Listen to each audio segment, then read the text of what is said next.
Okay. I think we have a lot to unpack here. According to Sky News, the Commission on Race and Ethnic Disparities, which was appointed by Prime Minister Boris Johnson following last summer's Black Lives Matter protests, has published its 258-page report on inequality in Britain. It was made evidently clear that their empirical investigation was based on disparities within education, employment, the criminal justice system and health. First of all, I do not see how logical it is for the government to investigate themselves and arrive at such conclusions. Anyone who knows anything knows racism is systemically based on power. Making blacks and other minority managers in NHS, head teachers in some secondary schools or higher, or accepting blacks at elite school establishment like Eton and Cambridge is not a sign that racism is over. If anything, it is a perfect way to varnish the extent how deep it is. In the eyes of simple-minded individuals, it is an emblem of achievement to give access to basics we should have had in the first place.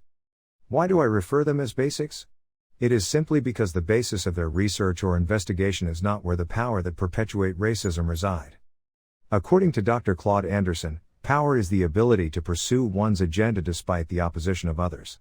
Black Britain don't possess power by being the manager of HSBC Bank or a lecturer at a university. The government can truly prove that the system is no longer rigged against black and ethnic minority by doing the right things first. 1. Pay reparation to descendants of the Black Britain slaves, whose sweat and free labor helped build this country. 2. Pay compensation to the Windrush migrants and their descendants who were used and deported after their services were no longer required. Then we move on to 3. At least 5 terms of blacks and other eligible minority as Prime Minister and other key positions such as Minister of Finance, Exchequer, and Central Bank Governor.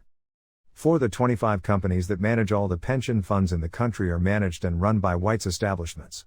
This is a £6.1 trillion valuation. At least half of that need to go to blacks and other ethnic minority companies.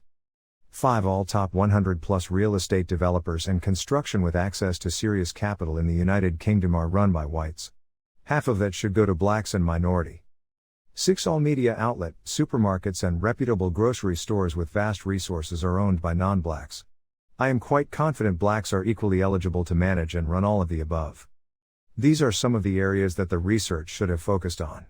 These positions and more make decisions that shape the fabric of the economy, and we want a piece of the decision-making process. Not a black school head teacher, a director of Network Rail or a leader of a company that they don't own in the first instance. So ask yourself, is it by design or are blacks simply unlucky? Let us know your thoughts.